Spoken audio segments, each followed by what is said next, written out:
Hello बच्चों। तो आज हम लोग पढ़ने वाले हैं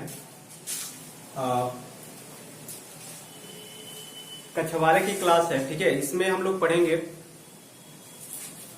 पिछले वीडियो में अगर हम देखें तो बात किया था हमने विभव के बारे में, विभवांतर के बारे में। आज हम देखेंगे कि किसी बिंदु आवेश के कारण, मतलब कोई अगर आवेश है तो उसके कारण किसी पॉइंट पर अगर विभव हमको पता करना है तो वह कितना होगा, ये हम आसानी से आज पता करेंगे। ठीक है, हम एक डेरिवेशन करेंगे आज। उससे पहले अगर हम आपको बता दें तो पिछले वीडियो हमने विभव के बारे में आपसे डिस्कस किया था। ठीक है, और शायद विभवांतर हुआ या नहीं, इसलिए हम विभवांतर के बारे में डिस्कस कर लेते हैं। ठीक है, विभवांतर क्या होता है? जैसे हम बात करें अगर विभव की बात समझिए कि अगर हम कहें कि विभव, तो आपको पता है जो विभव होता है, विभव क्या होता है? किसी आवेश को, ठीक है, किसी आवेश को अनंत से किसी बिंदु तक लाने में जो आप कार्य करते हैं उसी को हम लोग क्या बोलते हैं? वैद्युत विभव बोलते हैं। ठीक है, अब बात समझिएगा, इसके बारे में पूरा डिटेल से डिस्कस किए हुए हैं पिछले वीडियो में। तो अगर आपने वो वीडियो नहीं देखा है तो उसको एक बार देख लीजिए ताकि आपको चीजें अच्छी तरह से क्या हो जाए, क्लियर हो जाए। ठीक है, अच्छा अब हम बात करते हैं तो ये बात समझिए। अच्छा, विभव क्या होता है कि प्रत्येक पॉइंट के जो विभव होते हैं ना वो अलग अलग होता है। प्रत्येक पॉइंट का जो विभव होता है वो क्या होता है? अलग अलग होता है। कहने का मतलब क्या है? अच्छा, विभव उत्पन्न कैसे होता है? तो विभव उत्पन्न होने का कारण क्या है कि आवेश है। ठीक है, क्या है? आवेश है। समझिए, अगर ये हमने कोई क्यू आवेश रखा हुआ है यहाँ पर, ठीक है, क्यू आवेश रखा हुआ है, तो इसके चारों तरफ क्या बनेगा? एक इलेक्ट्रिक फील्ड बनेगा, यानी एक वैद्युत क्षेत्र बनेगा। और इस वैद्युत क्षेत्र के अंतर्गत प्रत्येक पॉइंट पे जो विभव होगा ना वो क्या होगा? अलग अलग होगा। अगर बात करें प्रत्येक पॉइंट पे जो तीव्रता होती है अलग अलग पॉइंट पे अलग अलग होता है, उस तरह अलग अलग पॉइंट पे अलग अलग क्या होंगे? विभव होंगे। ठीक है, अगर हम बात करते हैं विभव का जो कार्य है वो क्या है? विभव हमारे लिए क्यों इंपॉर्टेंट हो जाता है? विभव हमारे लिए इसकी आवश्यकता क्या है विभव की? तो याद रखिए, आवेश को प्रवाहित होने के लिए, ठीक है, आवेश को प्रवाहित होने के लिए विभवांतर का होना जरूरी है। अब बात आई विभवांतर क्या है, तो इसके बारे में हम लोग पिछले क्लास में हाई स्कूल में ही पढ़ चुके हैं कि जो विभवांतर होता है वो क्या होता है। अगर हम बात करें कोई दो पॉइंट है, एक पॉइंट ए है और एक पॉइंट बी है। इस पॉइंट पे जो विभव है ना, अगर हम कहें कि ये VA है और इस पॉइंट पे विभव क्या है? VB है, तो इनके दोनों के बीच में जो डिफरेंस होगा इनके विभव का, यानी VA माइनस जो VA माइनस क्या होगा? VB होगा, यही क्या होगा? विभवांतर होगा। इसी को हम लोग क्या कहेंगे? विभवांतर कहेंगे। कहने का मतलब क्या है कि दो बिंदुओं के बीच जो विभव का अंतर है वही क्या है? विभवांतर है।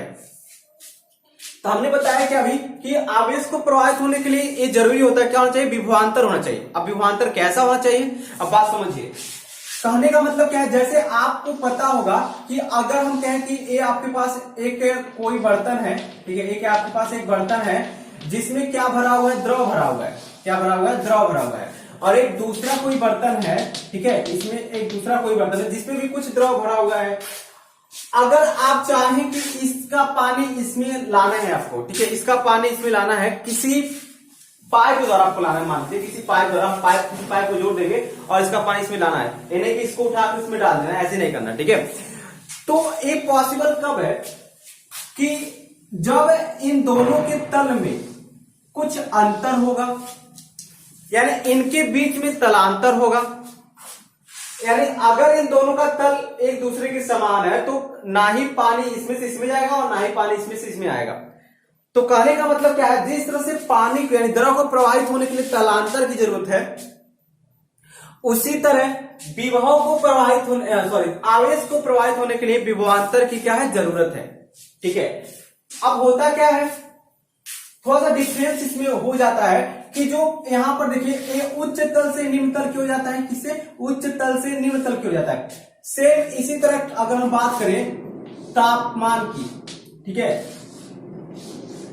तो देखिए ताप क्या होता है, आपको पता है ताप एक भौतिक कारक है जो ऐसे कह सकते हैं किसी वस्तु का एक भौतिक गुण है जो हमें ये महसूस दिलाता है कि कोई वस्तु गर्म है अथवा ठंडा है, ठीक है। तो अगर कहें कि इसका ताप 10 अंश सेंटीग्रेड है और इसका ताप 8 अंश सेंटीग्रेड है, तो आप क्या देख रहे हैं, इनके बीच में एक तपांतर है, इनके बीच में क्या है, एक तपांतर है, इनके ताप में क्या है, अंतर है। तो अगर किसी इन दोनों को किसी चालक और हम जोड़ देते हैं तो जो ताप होगा ना इससे इसमें आना क्या हो जाएगा, स्टार्ट हो जाएगा।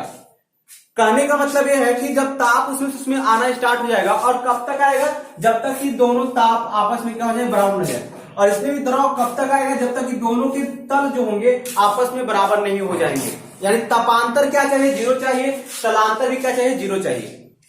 तब आवेश का प्रवाह नहीं हो पाएगा, मतलब तब ना ही द्रव का प्रवाह हो पाएगा, ना ही ताप का प्रवाह, और ना ही क्या आवेश का प्रवाह हो पाएगा। यानी आवेश को प्रवाहित होने के लिए इंपॉर्टेंट है विभवांतर होना क्या है, जरूरी है, ठीक है। तो आई होप आप ये बात समझ गए होंगे। तो अगर हम बात करते हैं विभवांतर आप किसे कहेंगे, इसको हम देख लेते हैं, ठीक है। विभवांतर आप किसे कहेंगे, कहने का मतलब क्या है, विभवांतर इसको बोलते हैं पोटेंशियल डिफरेंस, ठीक है, पोटेंशियल डिफरेंस, ऐसे इसको लिख देते हैं कहीं वैद्युत विभवांतर, तो इलेक्ट्रिक पोटेंशियल डिफरेंस। अच्छा, अब क्या हमने कहा कि इसको जो इसका जनरली जो डिफिनेशन है वो डिफिनेशन क्या दिया जाता है कि दो, ठीक है, दो बिंदुओं के बीच जो विभव का अंतर है उसे हम क्या कहते हैं, विभवांतर कहते हैं। या ऐसे समझिए कि एक का मतलब किसी आवेश को एक बिंदु से, ठीक है, किसी आवेश को एक बिंदु से दूसरे बिंदु तक लाने में जो किया गया कार्य होगा ना उसी को हम लोग क्या कहते हैं, विभवांतर कहते हैं, ठीक है। इसी डिफरेंस को जनरली हम लोग पढ़ते हैं कि किसी आवेश को एक बिंदु से दूसरे बिंदु तक लाने में जो किया गया कार्य होगा उसी को हम क्या कहते हैं, विभवांतर कहते हैं, ठीक है। अच्छा, अगर हम कहें कि इस पॉइंट पे जो विभव है क्या है, बीबी है, और इस पॉइंट पे जो विभव है क्या है, बीए है, तो जो विभवांतर होता है इसको हम लोग डेल वी से लिख लेते हैं, और जो डेल वी हो जाएगा वो क्या हो जाएगा, वीबी माइनस वी हो जाएगा, वीबी माइनस वी। आप वी माइनस वी लिख सकते हैं, इसमें कोई दिक्कत नहीं है। हाँ, अभी हम एक बात आपको मतलब बताना भूल गए कि जो विभवांतर होगा, जो आवेश का प्रवाह होता है ना, देखिए अगर बात करें द्रव के प्रवाह को, तो द्रव उच्च तल से निम्न तल क्यों रहता है। ताप की अगर उष्मा की बात करें तो उष्मा उच्च ताप से निम्न ताप की ओर प्रवाहित होता है। लेकिन अगर हम बात करें विभवांतर का, तो विभवांतर जो होगा ना, अगर बात करें आवेश का, तो आवेश जो होता है निम्न ताप से उच्च ताप की ओर क्या होती है, प्रवाहित होती है, ठीक है। अच्छा, अब ये बात समझ में आ गया, तो डेल भी क्या हो जाएगा, बीबी माइनस बी, यानी ये डेल भी क्या है, विभवांतर है, इनके बीच का जो विभव का अंतर है। बात करते हैं इसकी मात्रा की, तो इसका मात्रक भी क्या होता है, वोल्ट होता है। जो बीमा विभव का होता है वही बीमा विभवांतर का भी होता है, ठीक है। एक सेकेंड,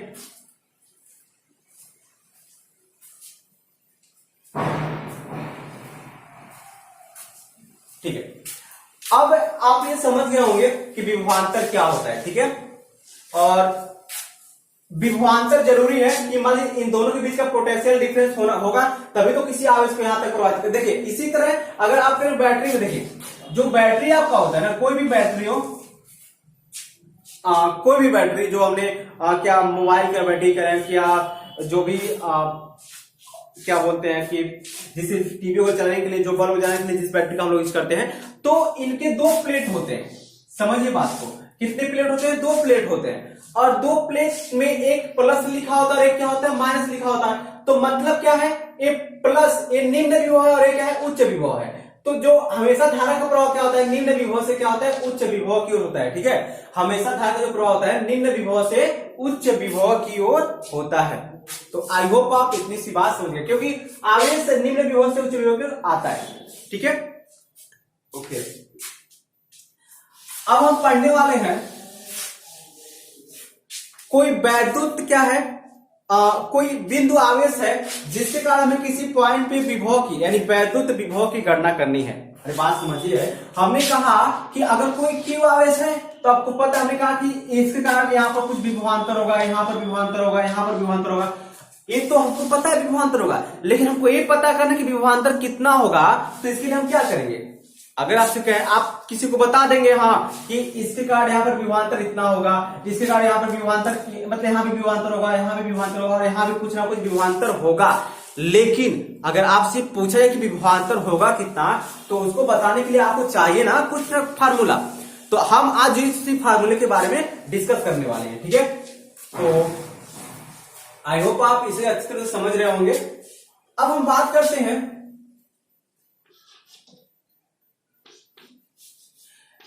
बिंदु आवेश के कारण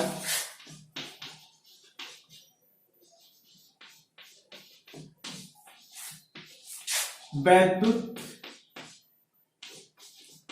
विभव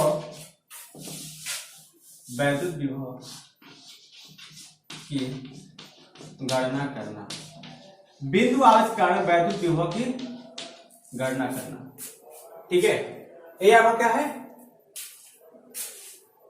एक टॉपिक है, बिंदु आवेश के कारण आपको वैद्युत विभव की क्या करनी है, गणना करनी है, ओके। अब कैसे गणना करेंगे ये हम देखते हैं। सबसे फिगर समझिए, जैसे आपके पास कोई क्यू आवेश है, यहां पर क्या है, एक क्यू आवेश है। इस क्यू आवेश को हमने ए पॉइंट पे क्या हुआ, रखा हुआ है, हमने ए पॉइंट पे रखा है। इसके कारण हम मान लेते हैं कि इसके कारण आप इस पॉइंट से x दूरी पर, यहां से यहां तक की दूरी क्या मान लेते हैं, x है, ठीक है। यहां से यहां तक की दूरी क्या मान लेते हैं हम लोग, x है। x दूरी पे आपको वैद्युत विभव की क्या करनी है, गणना करनी है, ठीक है। यहां पर इस पॉइंट पे आप वैद्युत विभव की गणना करना चाहते हैं, ठीक है। अच्छा, या ऐसे कहें कि यहां से यहां तक, इससे r दूरी पे आप इस पॉइंट B पर वैद्युत विभव की गणना करना चाहते हैं, ठीक है। r दूरी पे इस पॉइंट B पर वैद्युत विभव की आप गणना करना चाहते हैं। अब हम मान लेते हैं कि आपने यहां से यहां तक जो दूरी चला है वो हमने एक अल्प दूरी dr ले लिया, छोटा सा दूरी हमने ले लिया dr। मान लिया हमने यहां से यहां तक आवेश को लेकर आया है इस पॉइंट पे, ठीक है, इस पॉइंट, ठीक है। अच्छा, इसको इस तरह से समझिए कि इसको पूरा दूरी आप x ही मानिए और यहां से यहां तक की जो दूरी है इसको r मान लीजिए, यानी इस पॉइंट पे आप वैद्युत विभव की गणना करना चाहते हैं, ठीक है। इस पॉइंट पे नहीं मान लीजिए, आप इस पॉइंट पे वैद्युत विभव की गणना करना चाहते हैं। इस पॉइंट को मानते हैं C पर, आप C पर वैद्युत विभव की गणना करना चाहते हैं, ठीक है। और इसको आप dx मान लीजिए ताकि आपको चीजें अच्छी तरह से समझ में आ जाए, ठीक है। बात समझिए। अच्छा, अब एक बात बताइए कि यहां से यहां तक अगर हम मान लेते हैं, ठीक है, हमारे पास एक कोई परीक्षण आवेश है Q0, इस आवेश को हम लेकर आ रहे हैं। हमने पिछले वीडियो में बताया था कि आप कार्य किस तरह से करते हैं, आवेश को लेकर आते हैं तो कार्य क्यों करना पड़ता है आपको। ये पूरा डिस्कस हमने पिछले वीडियो में कर लिया, ठीक है। तो हम ज्यादा डिस्कस नहीं करेंगे इसे। तो हम, आपको पता है न्यूटन के नियम से, न्यूटन के जो नियम से हमको पता है क्या, सॉरी न्यूटन नहीं, कूलाम के नियम से, कूलाम के नियम से हमको क्या पता है, कूलाम के नियम से कि अगर कोई दो आवेश एक दूसरे के पास कुछ दूरी पे है तो उनके बीच में एक बल कार्य करता है, ठीक है। और वो बल कौन सा होता है, या तो आकर्षण का हो सकता है या तो प्रतिकर्षण का हो सकता है, ठीक है। ये आपको पता है कब कैसा होता है। तो अगर हमने कहा कि ये प्लस Q आवेश है और ये भी प्लस Q0 आवेश है, तो इन दोनों के बीच जो लगने वाला बल अगर कहें कि वो F है, तो F और क्या हो जाएगा, 1/4 pi epsilon not K Q0 बटे बीच की दूरी कितनी है, तो बीच की दूरी आपका है x, तो x स्क्वायर, ठीक है। बीच की दूरी क्या है, x स्क्वायर, ये बात समझ में आ गया। अच्छा, अब किसी आवेश को यहां से आप किसी आवेश को dx दूरी लेकर आ रहे हैं, ठीक है, dx दूरी लेकर आ रहे हैं, तो आपको पता होना चाहिए कि जब आप इसको लेकर आ रहे हैं इधर, तो प्लस यहां भी है प्लस ये भी है, तो प्लस और प्लस में क्या होगा, प्रतिकर्षण होगा। तो आप तो लेकर आ रहे हैं लेकिन ये आने देगा नहीं इसको, यानी इसको रोकना चाहेगा, और इसके विरुद्ध आप क्या कर रहे हैं, इसको लेकर आ रहे हैं, तो यानी आप कुछ कार्य कर रहे हैं, ठीक है। तो हम लिखते हैं यहां पर Q0 आवेश को, अच्छा दूरी है तो यहां पर हम अपने सुविधा के लिए माइनस दूरी का प्रयोग कर रहे हैं, ठीक है, क्योंकि इसके विरुद्ध लेकर आ रहे हैं, तो थोड़ा इसका हमको यूज है। तो आपको पता है दूरी है, निगेटिव लीकेज पॉजिटिव लीकेज कोई फर्क पड़ने वाला नहीं है, ठीक है। तो Q0 के आवेश है, और इसको हमने अल्प दूरी क्या किया, माइनस dx लाने में हमने देखा कि कितना कार्य करना पड़ा है, लाने में किया गया कार्य। अब बात समझिए, जब आप इसको यहां तक लाने जो क्या कार्य होगा, तो आपको पता है कार्य क्या होता है, कार्य होता है बल गुणे क्या, विस्थापन, ठीक है। तो हमने कहा कि हमने बहुत कम दूरी लेकर आए, बहुत कम दूरी हम लेकर आ रहे हैं, ठीक है, इसलिए हमको बहुत कम काम करना पड़ेगा। हमने कहा कि इस काम कितना किया, dw किया। तो आपको पता है क्या होता है, बल गुणे विस्थापन, ये हमारा क्या हो गया, कार्य हो गया। अरे भाई बल कितना लग रहा है, F बल लग रहा है, ठीक है, F बल लग रहा है, और विस्थापन आपने कितना किया, यहां से अंत तक का, तो dx विस्थापन किया, तो एक क्या जाएगा, बल गुणी क्या जाएगा, विस्थापन होगा। ये माइनस हमने अपने सुविधा के लिए प्रयोग किया है, ठीक है, आगे आप समझ जाएंगे कैसे। और ऐसे भी समझ कि इसके विपरीत ला रहे हैं, अपोजिट ला रहे हैं ना, इसलिए इसको हमने माइनस लिखा हुआ है, ठीक है। अच्छा, अब हम बात करते हैं, ये तो बस हमने अभी dx दूरी लाया। अगर हम इसको इन्फिनाइट से r तक ला रहे हैं, यानी इन्फिनाइट से r तक ला रहे हैं, तो हम ये जानना चाहते हैं कि हमको कितना कार्य किया है, हमने कितना कार्य किया है, तो कैसे करेंगे। तो आपको पता है तब इन्फिनाइट से r तक लाने में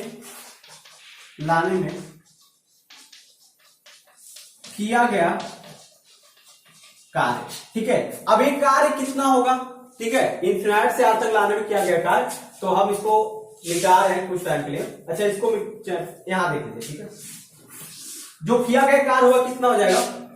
तो जब भी देखिए, जब भी टोटल कार्य आपको पता करना होता है ना, तो हम क्या करते हैं, उसको समाकलित कर देते हैं। और इन्फिनाइट से, जो मैथ वाले बच्चे हैं समाकलन पढ़े होंगे, जान रहे होंगे, तो इन्फिनाइट से r तक, ठीक है, लाने में जो किया गया कार्य होगा, टोटल कार्य निकालने के लिए हम दोनों पक्षों में करते हैं, समाकलन करते हैं। तो ये आपका समाकलन का साइन है, और हम आपको याद हो तो फर्स्ट ईयर में बताया होंगे। तो ये पूरा इसका हमने क्या किया, समाकलन कर दिया, और ये आपका हो जाएगा कहां से कहां तक, इन्फिनाइट से ला रहे हैं कहां तक, r तक, तो इसको बोलते हैं लोअर लिमिट और इसको बोलते हैं अपर लिमिट, ठीक है। तो इसको समाकलन कर देंगे, और ये क्या जाएगा, f इंटू dx। अच्छा, f का वैल्यू क्या है, आप बताइए, f का वैल्यू क्या है, 1/4 पाई एप्सिलॉन नॉट के, क्या लिख देंगे, 1/4 पाई एप्सिलॉन नॉट के। अच्छा, अभी क्या हो जाएगा, q इंटू क्या, Q0, और बट्टे में क्या हो जाएगा, x स्क्वायर, और ये आपका क्या है, dx। आप इसको, अच्छा, जब इसका पूरा समाकलन कर देंगे तो ये पूरा कार्य निकल जाएगा, ठीक है। हमने कहा कि ये पूरा कार्य है, W हो गया। अच्छा, अब यहां पर हम क्या करेंगे, देखिए, जो भी अचर पद उसको बाहर कर देंगे, तो यहां पर Q है, Q0 है, और यहां पर 4 पाई एप्सिलॉन नॉट के है, और यहां पर आप देखेंगे तो 1/x स्क्वायर, यहाँ पर हो गया dx। क्या हो गया, 1/x स्क्वायर क्या हो गया, dx, ठीक है। आई होप आप यहां तक समझ गए होंगे। हमने कुछ नहीं किया, जिसमें ये सब अचर पद है, क्योंकि यहाँ x, देखिए dx हो रहा है, dx का मतलब है आप किसके सापेक्ष आप समाकलन कर रहे हैं, तो यहाँ dx से दिखा रहे हैं कि हम किसके साथ समाकलन कर रहे हैं। तो हम यहाँ पर देखिए x स्क्वायर है, तो सिर्फ यही बार चर होगा, बाकी सब क्या हो जाएंगे, अचर हो जाएंगे। अच्छा, अब हम बात करते हैं, अब इसको मिटा दे रहे हैं, इसका अभी है नहीं, ठीक है, इसको मिटा दे। अब यहां देखिए जो dw होगा, अच्छा लिमिट लगा लेंगे, लिमिट का होगा इन्फिनाइट से कहां तक, r तक होगा। अब देखिए समाकलन की अगर आप बात करते हैं, तो समाकलन क्या होता है, अगर हम देखिए x की पावर n एक फार्मूला है, इसकी समाकलन की अगर बात करें x की पावर n dx का, तो होता है x की पावर n+1 बटे में n+1।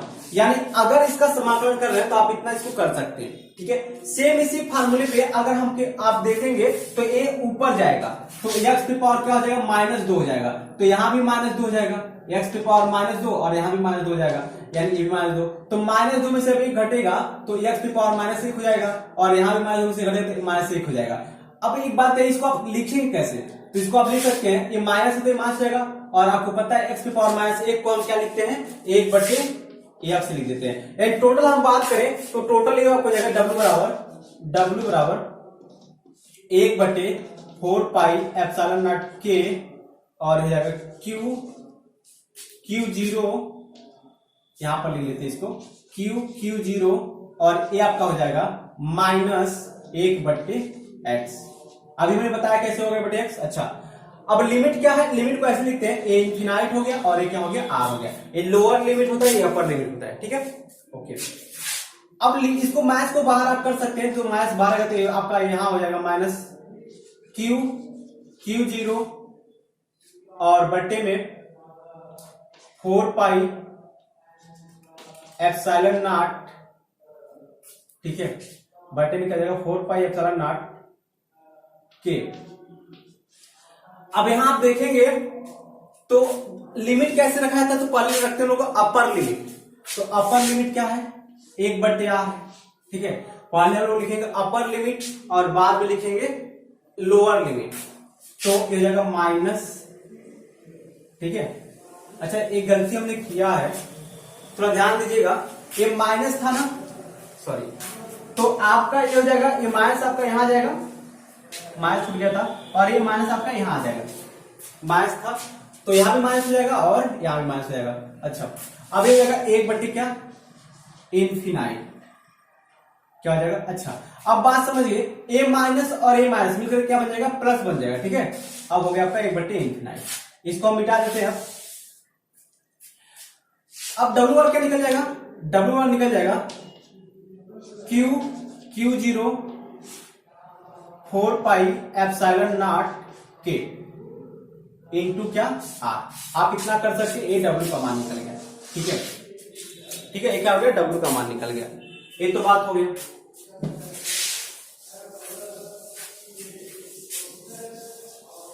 अगर आप देखेंगे तो W इतना हो गया, ये तो हमको पता चला हमको कितना कार्य करना पड़ेगा।